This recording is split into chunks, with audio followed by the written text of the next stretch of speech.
Bakit mahalagang malaman ang tamang paggamit ng abono?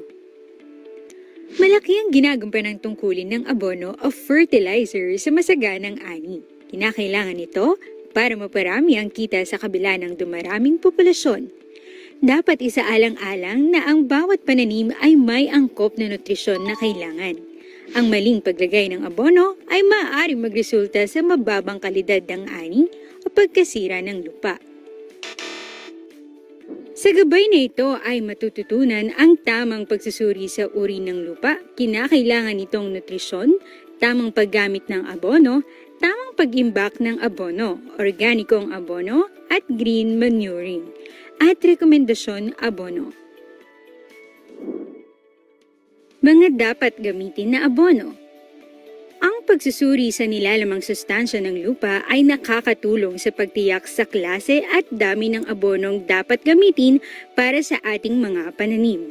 Ang Bureau of Soils and Water Management ay may laboratorio na matatagpuan sa iba't ibang rehiyon sa bansa. Maaari tayong lumapit para sa pagsusuri sa sitwasyon ng ating lupang sakahan. Mahahalagang sustansya ng taglay ng abono para sa halaman. Ang nitroheno, posporo, at potassium ang mga pangunahing sangkap ng abono. Nitroheno. Ang nitroheno o nitrogen ay nagbibigay ng berdeng kulay at nagpapabilis sa paglaki ng halaman.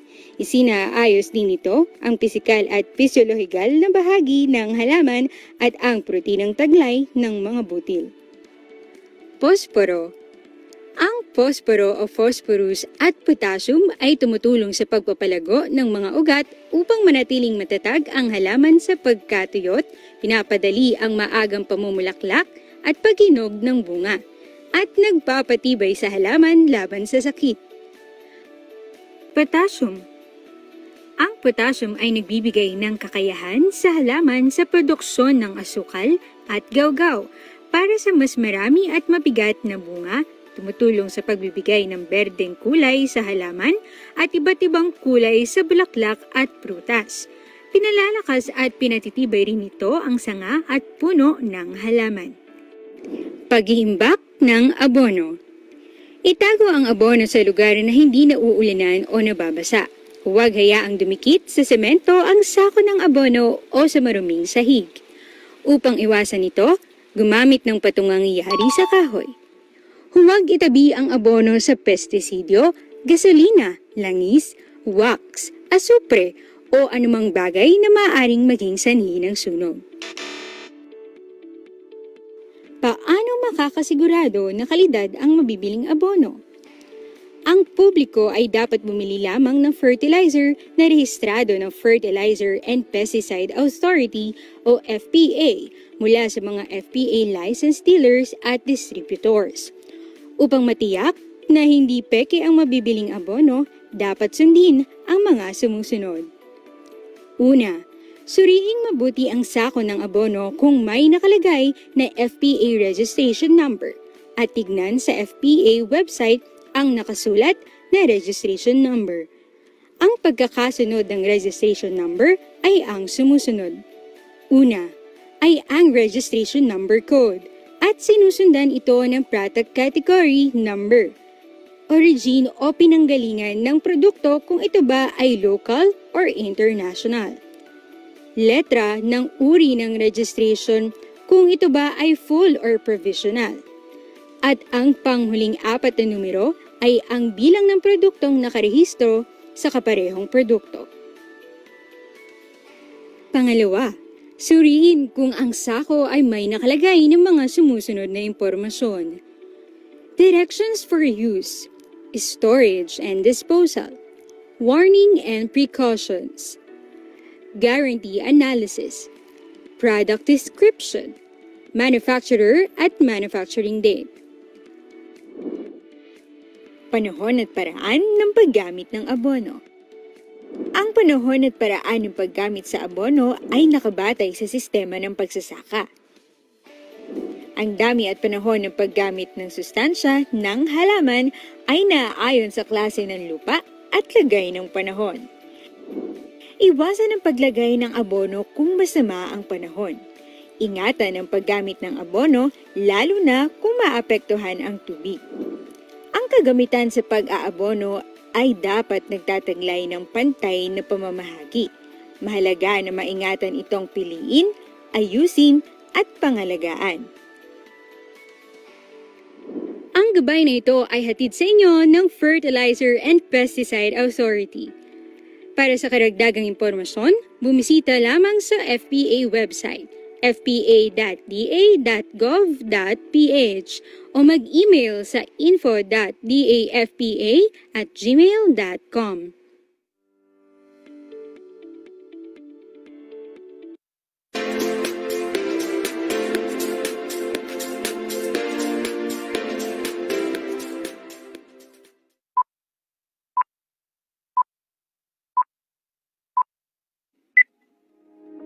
Isang masagana at mapagpalang umaga po ulit sa ating lahat. Welcome back po sa mga walang sawang nanonood ng ating webinar series. Kung kayo naman po ay ngayon pa lamang manonood, welcome po to the FPA's Webinar Series Season 4, kung saan pag-uusapan po natin ang mga frontline services ng Fertilizer and Pesticide Authority. Ako po si Ella Santiago, ang Information Officer 1 ng FPA at ang inyong host for this season. So bago po tayo dumako sa ating talakayan, atin po munang kamustahin ang ating mga Zoom participants. Kamusta po kayo ngayong umaga? Good morning po. So, syempre hindi rin po natin kakalimutan ng ating mga Facebook Live viewers. Good morning po everyone. Ayan, mukhang handa na po ang lahat. Kahapon po, pinag-usapan po natin ang product registration ng Fertilizer Regulations Division at Pesticide Regulations Division. Ngayon naman po ay dadako po tayo sa license to operate ng Fertilizer Regulations Division. So upang magkaroon po tayo ng ideya tungkol sa kung paano po ba ang proseso ng license to operate ng Fertilizer Regulations Division, meron po kaming inihandang video para sa inyo. Kung may mga katanungan po kayo habang nanonood, huwag po kayong mag-aalinlangan na i-chat po ito sa ating chat box at i-comment sa ating comment section. So wag na po natin patagalin, let's all watch this video.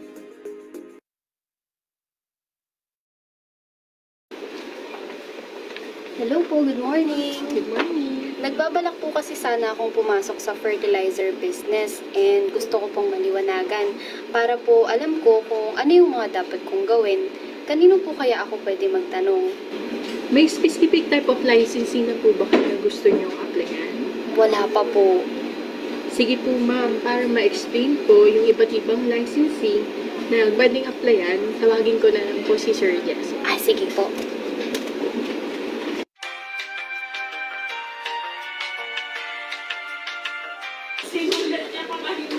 Hello po, sir.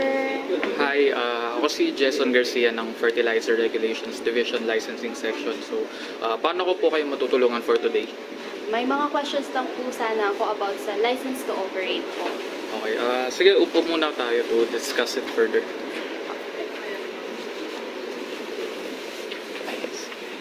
Una po, ano po ba ang license to operate? Sige, license to operate is a written authority or certificate na ginagrant ng FTA sa mga businesses na gustong mag-venture sa fertilizer. So from the submission of regulatory requirements, we also conduct yung pre-inspection ng facilities to further assure na yung businesses is actually or truly capable of supplying fertilizer sa general public. Bakit po ba importante na magkakaroon ng license to operate? Well, yung license to operate, it is a requirement kasi by law, pero siguro yung importance niya is una, marirecognize natin yung company on a national level, and at the same time, ma-assure natin yung health and safety ng ating public by, of course, making our businesses or holding our businesses accountable and having them undergo through inspection para makita talaga natin na yung fertilizers na pinoproduce nila or sinusupply nila is of great quality. So, ano-ano po ba yung mga iba't ibang licenses na ini-issue ng FRD? Okay, so lahat ng ini-issuehan namin ng FPA license to operate is those on the business side. So if you are a producer on a national level such as a manufacturer or importer, mag-a-apply ka ng license sa amin. Then distributors, dealers, dealer repackers, fertilizer repackers, and basically everything talaga na nagko-constitute doon sa supply side ng fertilizers ay kailangan mag-apply ng LTO with the FPA. Sino-sino po yung mga pwedeng mag-apply ng license to operate? So, ang pwedeng mga mag-apply ng LTO sa amin ay SEC-registered businesses, DTI-registered companies, or CDA-registered na cooperatives, as well as government agencies. So, para po sa mga gustong mag-apply, ano po yung mga requirements? So, first and foremost, prior to application, of course, dapat umaandar na yung analysis natin ng mga products which is related sa product registration. Now, for the actual requirements natin sa LTO, una nandyan yung recommendation na required from the regional offices natin sa FPA. Then, yung inspection reports nila for us to evaluate kung pumasa ba talaga kayo sa site inspection. Then, the other requirements such as the application form, of course, which kung saan ipoprovide nyo yung information na kailangan namin for our databases, the copy of the SEC registration or DTI or CDA certificate, environmental compliance certificates, yung distributorship certificates from the suppliers, and lastly, audited financial statements natin from the previous year. Ano po yung mga common mistakes ng clients kapag nagsasubmit sila ng requirements? Well, the first, isa sa mga major mistakes na nakita namin is yung nag-a-apply agad ng license to operate without the actual business name.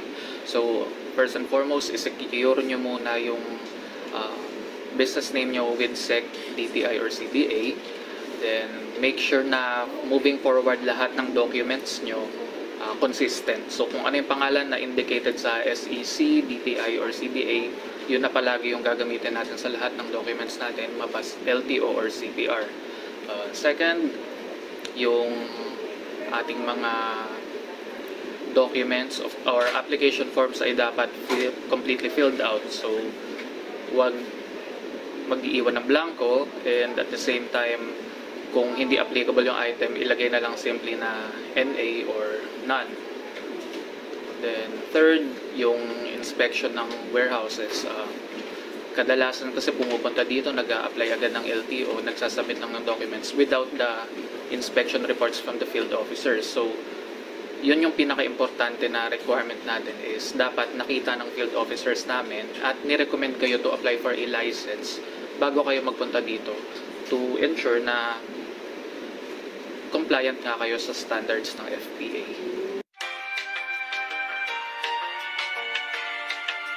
Ayan. So, we hope po na nagkaroon po kayo ng ideya tungkol sa proseso ng license to operate through that video. Now, para po mas maliwanagan at mas maintindihan po natin ang proseso ng license to operate, sasamahan po tayo ngayon ng Senior Agriculturist ng Fertilizer and Regulations Division.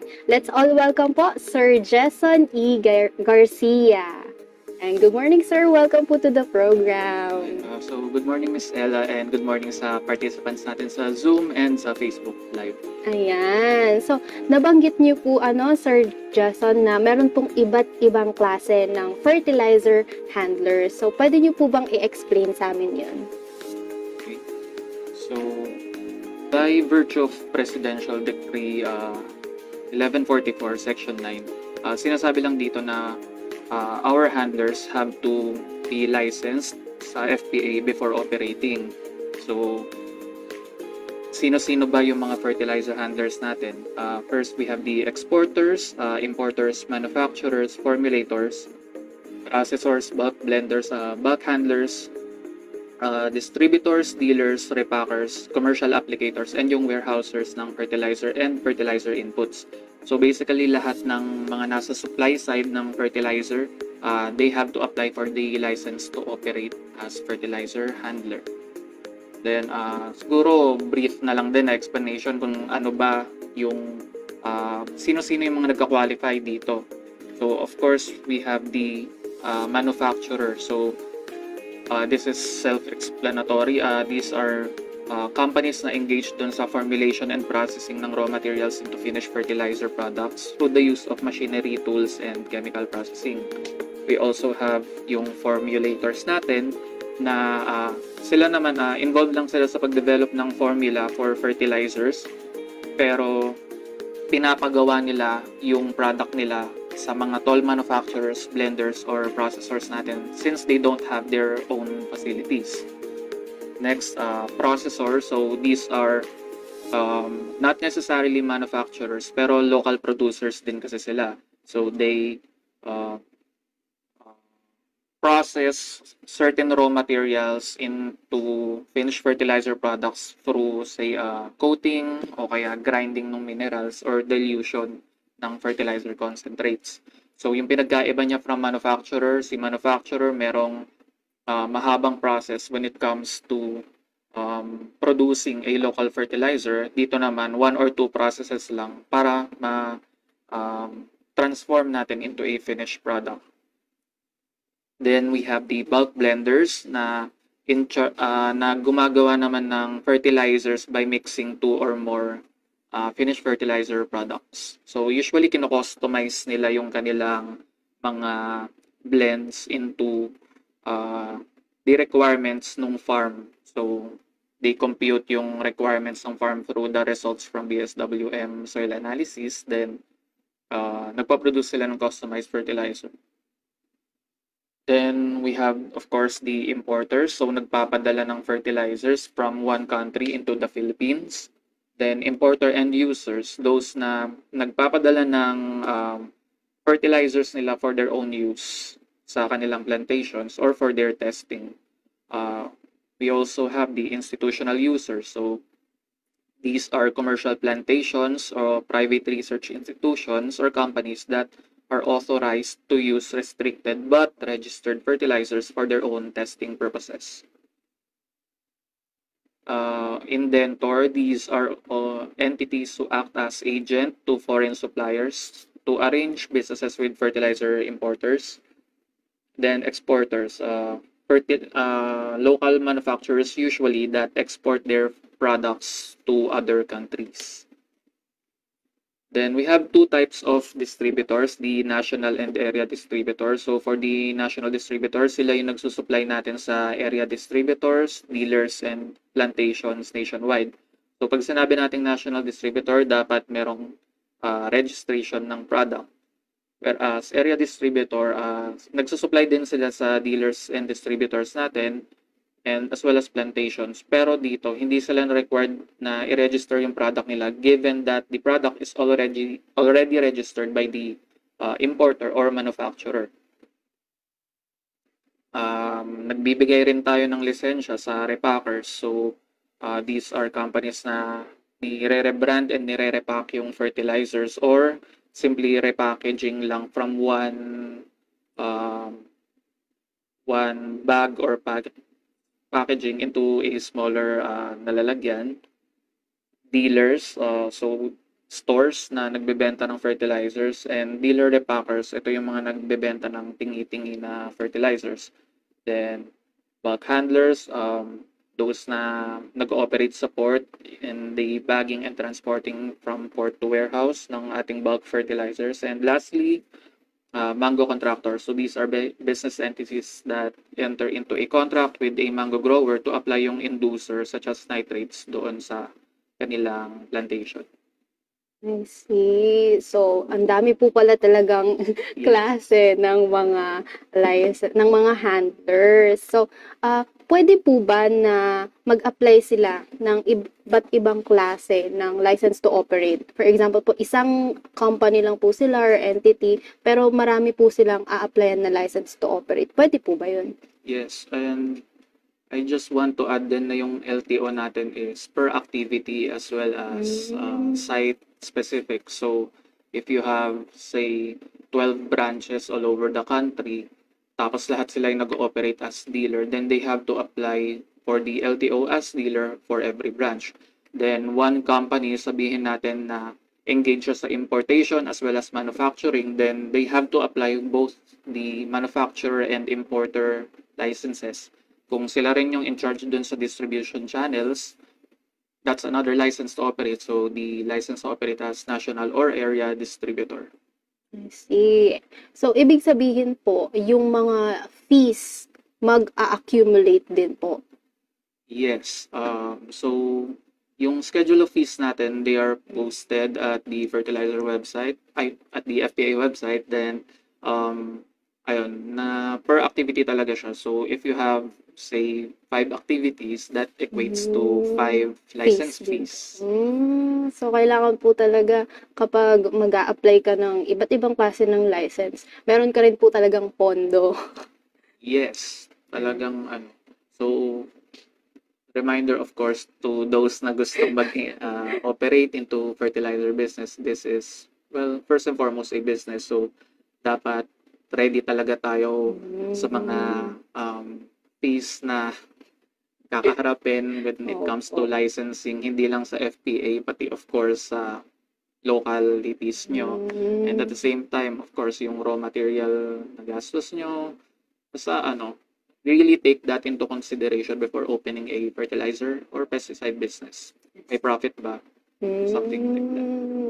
I see po. So, syempre po, kaakibat po ng mga babayaran nila and mga requirements, meron din po silang mga kailangang sagutan na form. So, pwede nyo po ba kaming pakitaan kung paano po sagutan ng tama yung mga LTO forms? So, in case lang na hindi pa na demo, so from the FPA homepage, under information resources and downloadable forms, accessible na yung ating mga fertilizer handler application forms. So, for the general type of handler, so national level, ang gagamitin natin is yung FPA FRDF 03. So, the license to operate as fertilizer handler. Yung form naman namin is medyo straightforward. Hingin lang yung information ng contact person, yung designation niya, contact number, and email address. Then, dito sa upper left side corner, the applicant will select kung new ba yung kanyang application, renewal, or amendment. Then, if they are new or renewal, they will then select kung anong license to operate yung kanilang ina-apply. So we have the manufacturer, national distributor, yung previously mentioned kanina. So if you are a new importer, you will leave blank na lang itong license number and expiry date. Whereas kung kayo ay renewal, of course, you will need to fill out these details. Yung form natin can accommodate as much as 5 applications na, since karamihan sa kanila is same lang talaga yung information, lalo na kapag under one company. And of course, under one company lang talaga tong form na to. Anyway, yeah, you can apply for at most 5 licenses with this form. If you have other licenses na hindi kasya dito, separate form na lang muna. Then for the first part of the application form, hinihingi yung company information. So, type natin yung company name. Of course, ito ay dapat registered na sa SEC, DTI, or CDA. Kung ano yung name nyo sa business registration nyo with SEC, DTI, or CDA, yun dapat yung exact company name na itatype nyo dito sa form. Then, hinihingi natin yung address. So, you have to be as specific as possible. Paki-provide yung house, block, or lot number, yung street, the subdivision or village kung meron man, barangay, district kung meron man, city or municipality, province, then yung zip code natin. Then 1C, hinihingi yung type of ownership. Kayo ba ay under corporation, cooperative, single proprietorship, partnership, or others? So specify kung government man yan or hindi. Then sa baba, ita-type yung registration number. Required din na i-input yung TIN and yung environmental permits natin kung ECC ba yan, CNC, or mining permit. For the second part of the form, pinapalista lang natin yung physical properties ng company. So, do you have a manufacturing plant, warehouse, or store? Ilista kung ilan man dyan. 3 lang sa ngayon yung spaces, pero if you have more, of course, you may continue on a separate sheet. For the third part, we ask for the capital of the company. So, for new applicants, yung paid up capital or capitalization, declared capitalization ng company yung isusulat dito. Whereas kapag ikaw ay renewal, isusulat mo dito yung equity or capital deficiency ng company. So again, pinapa-attach namin yung SEC articles or notarized copy ng Certificate of Capital or yung ITR or AFS kasi binabase namin kung ano yung nasa actual documents nyo kumpara doon sa sinulat sa form. So, ayun, doon kami magbabase ng fees doon sa legal documents na ipoprovide natin. Next is the Board of Directors and Management. So, for SEC registered companies, ililista nyo kung sino yung company president, etc., vice president, and other board members. Then, for DTI registered naman, kung sino lang yung key personnel din, proprietor, then if you have certain managers within the branch, pakibigay yung information. Next is the enumeration of fertilizer brands or grades na minamanufacture, import, or distribute. So, i-encode lang dito yung brand name, registration number, and expiry date kung registered na. Whereas, kapag naman kayo ay new applicant, i-indicate nyo lang dyan na ongoing yung fertilizer registration nyo. Then, i-check kung ano man yung activities involved for that product. So, sabihin natin na nag-i-import kayo ng urea, check importer, distributor. Tapos nagma-manufacture kayo ng 1414, then manufacturer, distributor. So, yeah. Next naman yung list natin ng distributors or dealers. So, sino-sino ba yung pinagdadalhan nyo ng inyong mga produkto? Pakilista kung anong company name and yung address. Then, kung masyadong marami, continue ulit on a separate sheet as necessary. So for importers or distributors, we ask for the list of your suppliers. So marami nagkakamali sa part na to. So pag number 6, ito yung mga local na binibigyan nyo ng products. Sila yung nagbebenta ng products nyo. For number 7 naman, ito yung nagsusupply sa inyo. So kung kinuha nyo yan from a local supplier, pakilagay dito yung name and address nila. Kung foreign naman, like imported na product, paki-indicate din. Number 8, for indenters lang ito. So, list of foreign suppliers represented in the Philippines. For bulk handlers naman, list of bulk handling equipment. And for number 10, in case of distributors, capable ba kayo sa pag-extend ng credit to your dealers? Yes or no? Then yung approximate ceiling loan. Now, a few reminders dito. Yung application form natin is dapat sinasagutan completely. Kung merong hindi applicable sa inyo or wala talaga, just simply write not applicable, NA, or none. So, sa dulong part ng ating application form, we have the consent to process and share data.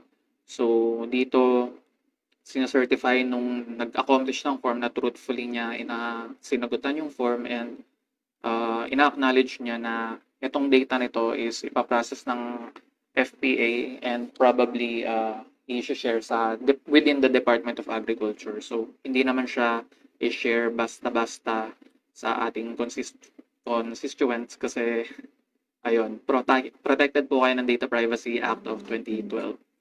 Then, sa dulong-dulong part, ito certification ulit and notarial requirement.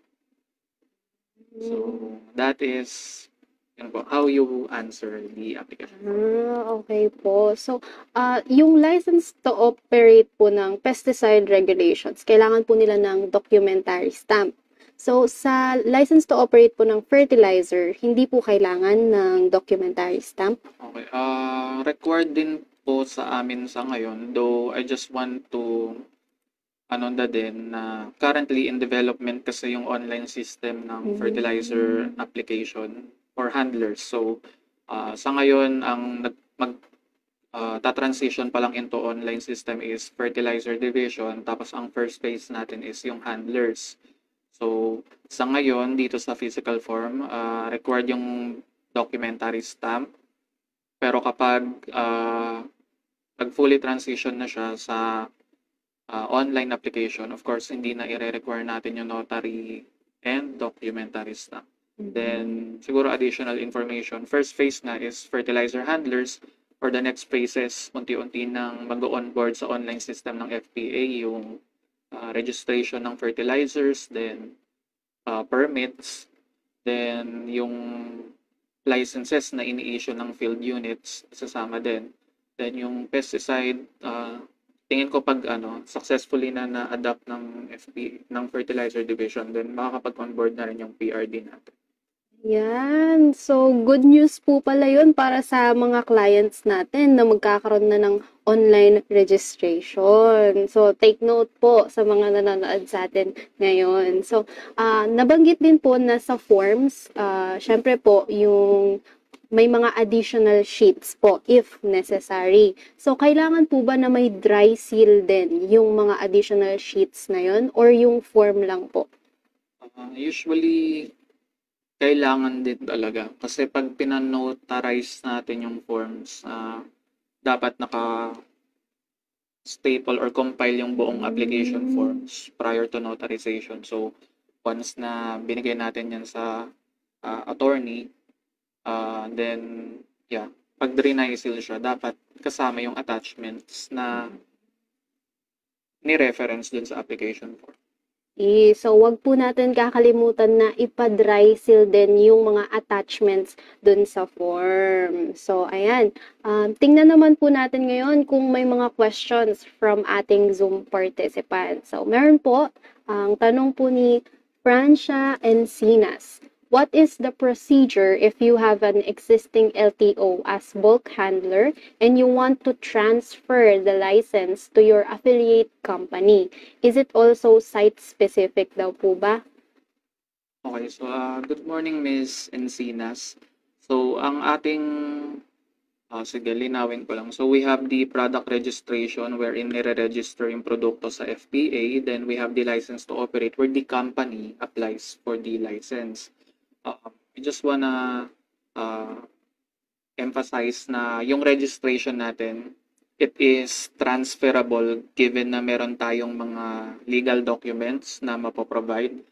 Yung rights ng registration ng product, pwede mong i-transfer fully from your company to another by executing legal documents. Whereas yung license to operate natin, unfortunately, hindi siya transferable. So, once you have been issued with a license, so hindi mo siya pwedeng ibigay sa ibang companies. That the other companies will have to apply for a license of their own. Then, yes, boss, site-specific talaga yung LTOs natin. If your company is operating as bulk handler in different areas within the country, then they will all have to apply for the LTO for that specific area. This is to ensure kasi na nag-ooperate yung company within the standards ng FPA, lalo na kapag bulk handler. Gusto natin i-assure na tama yung bagging, weighing, yung handling ng fertilizer product na binabulk handle nung company. So, to ensure that FPA has to conduct the inspection and issue yung license to operate for each site. So, nasagot po ba yung katanungan nyo, Miss Encinas? Pa-chat naman po sa ating chat box if yes. Nasagot po ba? Or may tanong pa po kayo? Ayan, mukhang clarified naman po yung... Ayan, so meaning daw po, hindi po siya pwedeng i-transfer. Yes po. So, license to operate non-transferable, registration ng product pwede. Sa LTO, no. Okay. So, remember po, Miss Encinas, hindi po pwedeng i-transfer ang LTO. So, Sir Jason, paano naman po kung hindi nila ni-register yung fertilizer business nila? Ano po yung consequence na haharapin nila if nag-operate po sila without license to operate from FRD? Okay, so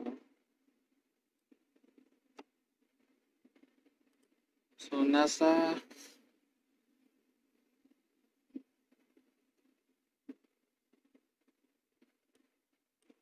di pa wala pinili. Anyway, yeah. So, according to PD 1144, we have administrative sanctions for violations sa PD 1144. So, penalties natin is either the suspension, revocation, or cancellation of any licenses, closure ng establishment, lalo na kung hindi pa rin nag-apply ng LTO sa amin, issuance ng stop sale, use, move, and hold order para dun sa products in question, confiscation or seizure ng products, reprimand, explanation, and warning, then administrative fine of not less than 5K but not more than 20,000.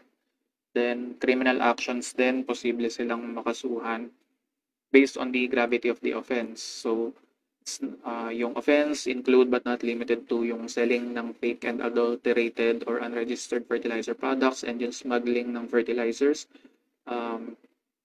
Ayun. So imprisonment ng 15 years and 1 day or more than 20 years if yung amount na involved is more than 50,000 pesos, then imprisonment of not less than 10 years and 1 day.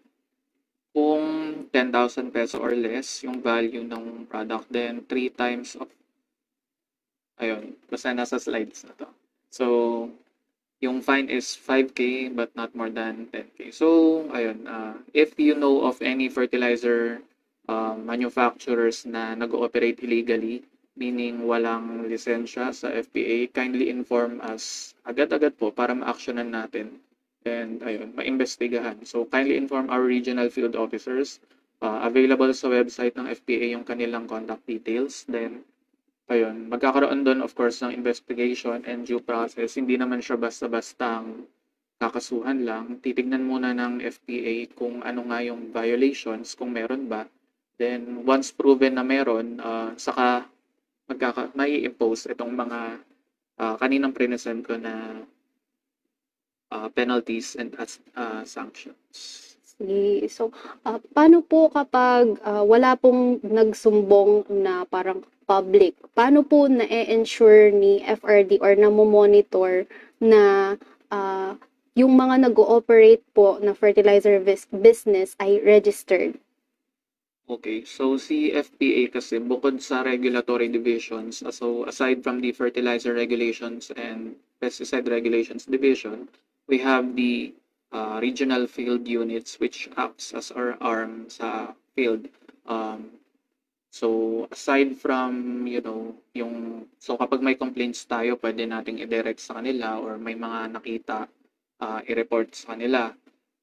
Aside from those activities na nagre-receive ng complaints, sila din, nagkakonduct din sila ng monitoring nila sa stores natin ng fertilizer and pesticide. So, nag-iikot sila within their area. Tapos, pumupunta sa mga fertilizer dealers to conduct samples of products and to inspect as well kung ano ba yung mga naka-display natin. Pag may nakita dyan na unregistered na fertilizer product, winawarn na agad si dealer na huwag munang ibenta ito, tapos at the same time kinukuha na yung details ng nag-supply, tapos tinetrace kung saan talaga siya nanggaling. So ayun po, kung sakali man na hindi makapag-report yung general public natin, our field officers are making sure naman na lahat ng nasa market natin is registered pa rin by conducting random inspections ng ating fertilizer stores. Ayan. So, yung mga illegal na nag-ooperate po ng fertilizer business, wala po talagang kawala. Kaya, make sure po na before po kayo pumasok sa fertilizer business, ay meron po kayong license to operate from the FTA. So, paano naman po, ano po yung mga resources or support na pinoprovide ng FRD sa mga gustong pumasok sa fertilizer business? So, for online applications kasi, usual advice namin since, okay, so currently magta-transition pa lang kami sa online. I think once na makapag-fully transition na, it will be very helpful sa ating handlers kasi with just a few clicks and typing of your details, magkakaroon na kayo ng lisensya within 7 working days. Basta provided of course na yung necessary documentation na provide nyo talaga.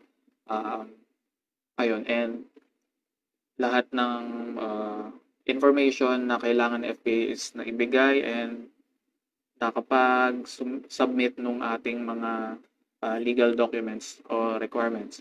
Now, for the, since ngayon, in transition pa lang kami, so sa ngayon, actual filing pa lang ng hard copy ng documents and payments. So, ang may extend ng FRD is ito po as projected sa slide natin. So, ang email address po ng FRD licensing section is okay. So, fpa.frd.license@gmail.com. So, we conduct pre-evaluation of documents. So, kung gusto nyong ipa-check yung inyong mga dokumento, kung nasagutan ba ng tama at kung na-provide nyo ba lahat, pwede nyong isend muna yung scanned copies ng documents dito sa email na to para ma-guide kayo ng team namin sa pag-sagot and pag-complete ng documents. So, tapos, once naman na i-provide nyo na yung scanned copies ng kumpleto na documents, nagbibigay na kami agad dyan ng billing statement. So, at least, pag pumunta kayo dito sa central office to submit, sure tayo na tama yung documents nyo and as well as informed na kayo kung magkano yung babayaran nyo na fees. Pwede rin kayong tumawag dito sa landline namin. So, area code 02-8441-1601 if you have other inquiries.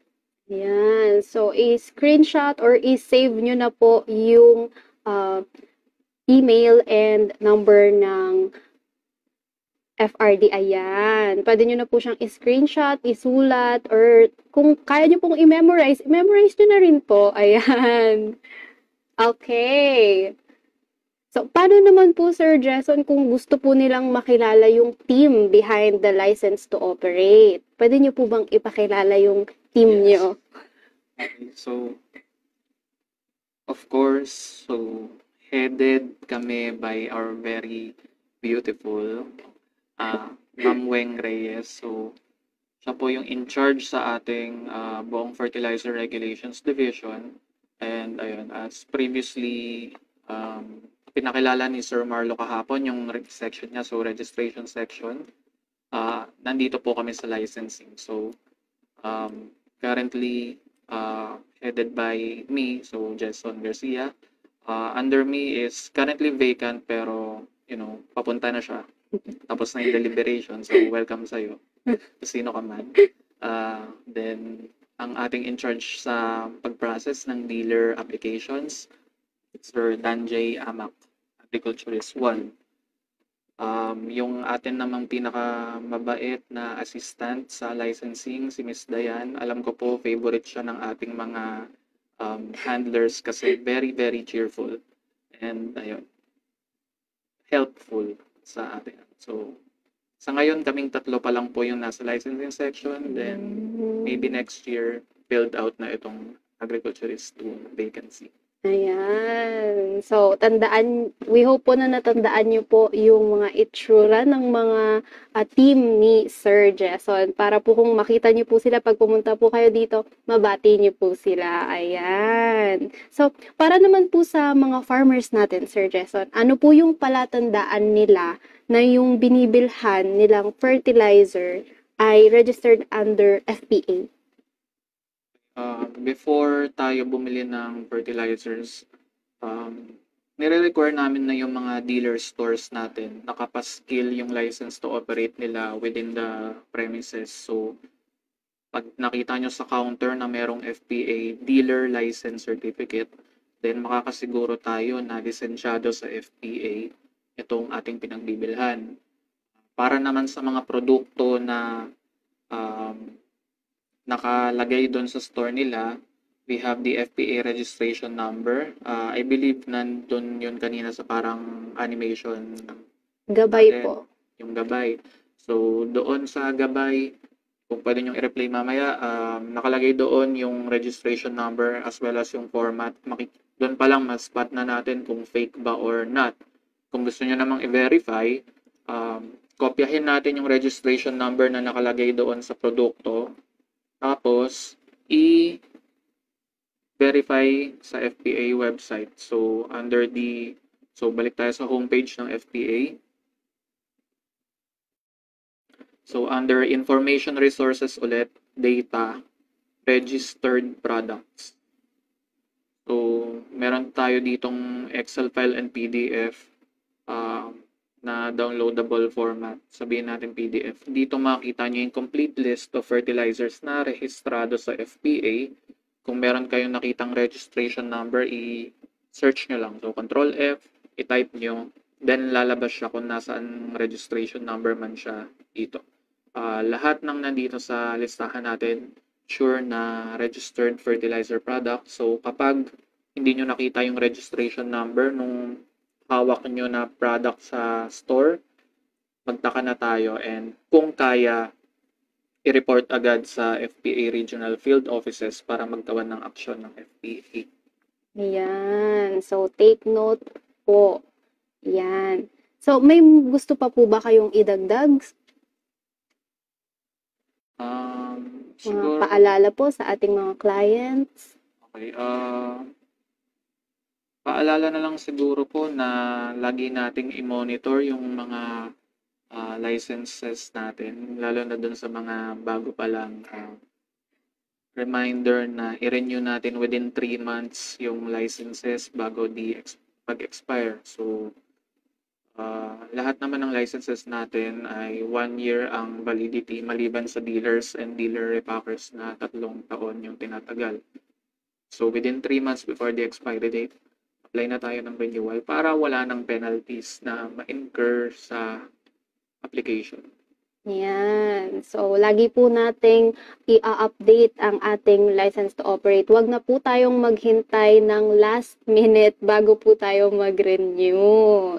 So, mukhang wala na pong questions from our participants today. Mukhang nag-gets na po nila kung paano ang proseso ng license to operate ng Fertilizer Regulations Division. So, maraming salamat po, Sir Jason, for joining us today and giving insights and the process in terms of license to operate. So, thank you so much po, Sir Jason. Thank you rin, Ms. Ella. And see you next year kung sakali. Ayan. So, see you daw next year. And syempre, huwag niyo pong kakalimutang abangan ang onboarding ng online registration ng license to operate ng Fertilizer Regulations Division. So, muli po, maraming salamat po, Sir Jason. So, we hope po na marami po kayong natutunan sa nakaalaman sa ika-5 episode ng ating webinar series. Magkita-kita po ulit tayo mamayang 2:00 ng tanghali para sa isa na namang makabuluhang talakayan. Ang topic po for this afternoon ay issuance of accreditation. So, dito lamang po yan sa FPA Webinar Series Season 4.